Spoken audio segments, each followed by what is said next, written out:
Well, hello, church family. Rob Carney here at the Garden Way Church building, wishing you a very blessed Christmas Eve. Since we can't gather together as a church family tonight, I'm thankful that you're joining me for this online Christmas Eve devotional service.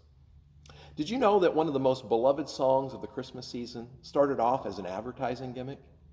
It was in 1939 that the Montgomery Ward Company tapped advertising executive Robert May to write a poem that their store Santa Claus could give away to children who came to visit him.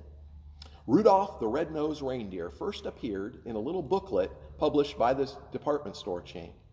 That year, more than 2.5 million copies were handed out. And by 1946, more than 6 million copies of the poem had been distributed.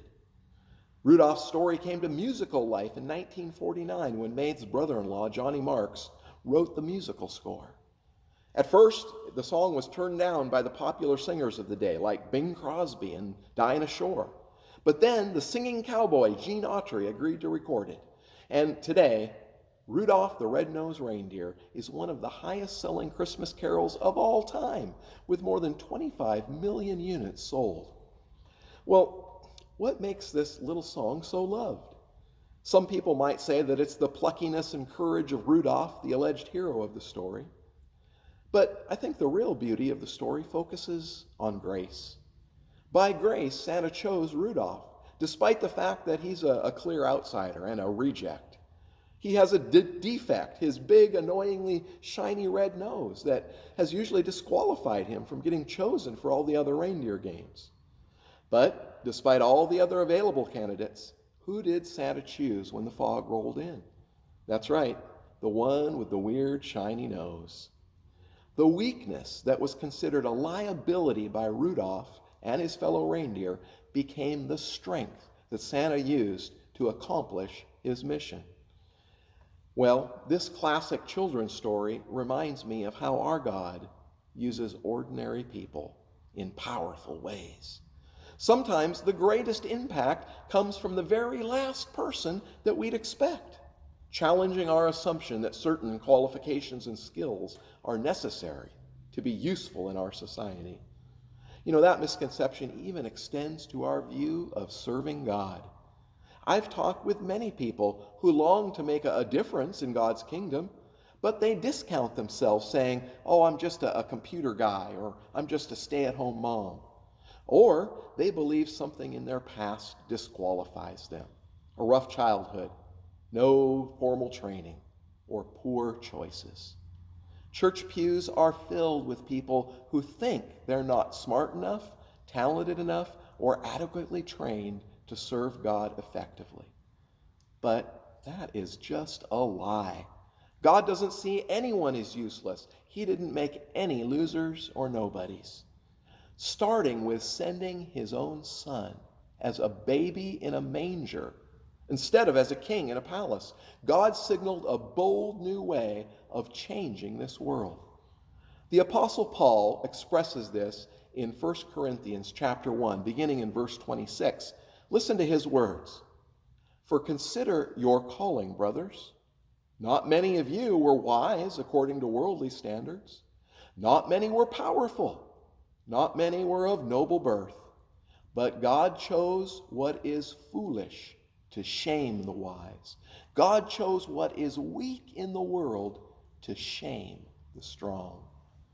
If we look at the sweep of history, specifically to those men and women that God used to change the world, we can take comfort in knowing that God does use the foolish things and unlikely people to shame the wise. The Bible account of the Christmas story is a great example.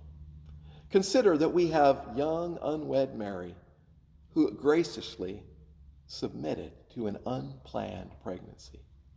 And then we have Joseph putting aside his own plans and hopes and dreams in order to raise a son that was clearly not his own. And how about the shepherds? They were the disrespected outcasts of their culture, but they were chosen by God to be the first ones not only to hear the good news of the arrival of the Savior, but the first ones to see him. And then we have those strange wise men, Those Eastern astrologers, they were not even closely connected to God's chosen people, but God chose them to visit the high King of heaven. Reflecting on these biblical figures who played such key roles in God's story, I think there's a few principles that emerge that we can apply to our own lives. The first is this: God uses those who are willing. Maybe you've heard this saying, God can't steer a parked car. That's right, we have to start our engines and give God access to us. He will then pass over the best and the brightest for those that are available and obedient. Secondly, God works in our weakness. Nobody likes feeling helpless and inadequate, but that's when we depend on Him rather than on ourselves. The Lord told Paul, "My power is made perfect in weakness." And that's true of us as well. And then finally, all of us have something that God can use. The question isn't whether what we have is good enough for God. It's whether we will offer what we have for His service. God has called each of us to join Him in His kingdom mission. There are no credentials required. Now, inevitably, there will be struggles along the way. And sometimes, yes, we'll feel unequal to the task. But the good news is, God doesn't rely on our greatness, but rather on His. And in discovering our purpose, we become the people God created us to be. So, the next time you hear Rudolph the Red-Nosed Reindeer playing, remind yourself that God has invited you into His team. Will you answer the call? My prayer this Christmas season of 2020, as odd and as different as it is that it might serve to remind us of the one thing that never changes: God's love for us and His desire for you and I to join Him in His mission. Merry Christmas, friends, and good night.